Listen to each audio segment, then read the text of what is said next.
हमने कुछ टेक्स्ट यहाँ पे व्हाट इज़ एसईओ के रिलेटेड हमने रिसर्च से जो भी टेक्स्ट मिला हमें, हमने उसको यहाँ पे कॉपी करके पेस्ट कर लिया। अब हम उसी टेक्स्ट को देखते हुए इस चीज़ को अपने वर्ड्स में लिखेंगे।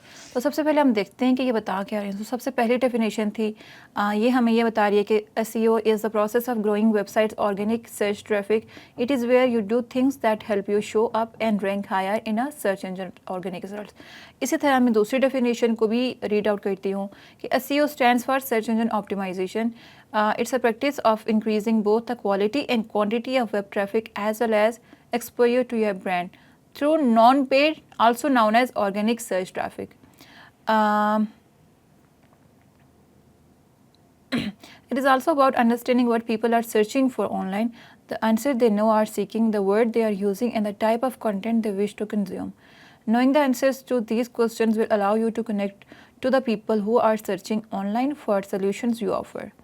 अब हम तीसरी डेफिनेशन को भी यहाँ पे रीड आउट कर लेते हैं कि SEO is the process of improving the performance, experience and authority of your website so it can gain better visibility in search engines like Google.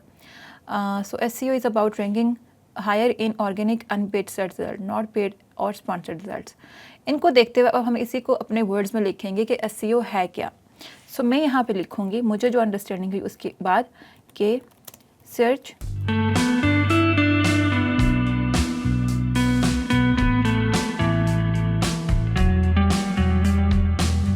यहाँ पर मैंने उसी रिसर्च के बाद लिखा कि search engine optimisation SEO is a practice where we grow our websites traffic organically or without paid ads. It helps your website rank higher on search engine like Google. Now हम थोड़ा सा अगर इसमें कुछ और ऐड करना चाहें तो हम देखेंगे नेक्स्ट डेफिनेशंस को कि वो क्या कर रही हैं. जिस तरह से ये वाली डेफिनेशन थोड़ा सा और एक्सप्लेन कर रही है कि it's understanding what people are searching for online, the answer they are seeking, the words they are using and the type of content they wish to consume. Knowing the answers to these questions will allow you to connect with people who are searching online for solutions you offer. मेरे mind में idea आया कि मैं इसको एक example की form में convert कर लेती हूँ. फॉर एग्जाम्पल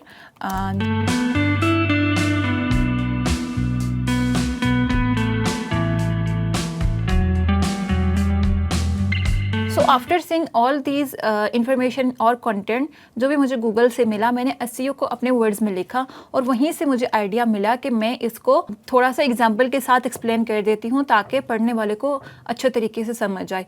अब नाउ एट दिस स्टेज जब आप पहली दफ़ा लिख रहे होते हो तो आप एक रफ ड्राफ्ट लिखते हो. यहाँ पे आपको ग्रामेटिकल एरर्स या उन चीज़ों के लिए परेशान होने की ज़रूरत नहीं है. पहले हम एक रफ ड्राफ्ट लिखते हैं, हर एक पॉइंट का जो भी आपके कंटेंट की आउटलाइन है उस पर लिखते हैं.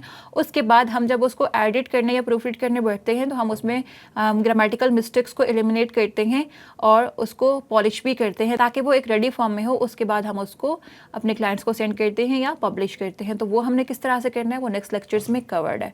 सो इसी तरह से इन्हीं प्रैक्टिसेस को यूज़ करते हुए आप हर एक सेक्शन के लिए कंटेंट देखोगे और उसको लिखोगे.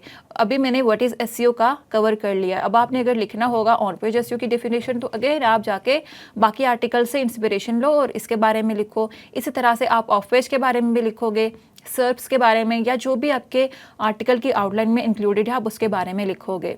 नाउ आउटलाइन आपकी ये कोई हार्ड एंड फास्ट रूल नहीं है कि आपने जो पहली दफ़ा आउटलाइन क्रिएट कर ली वही रहेगी या आप उसमें चेंजेस नहीं कर सकते. मैंने पहले भी आपको बताया था कि आप अपनी आउटलाइन में चेंजेस कर सकते हो. जब आप लिखने बैठते हो तो अगर आपको लगता है कि कोई चीज़ हमें कट करनी चाहिए तो आप उसको कट कर लो.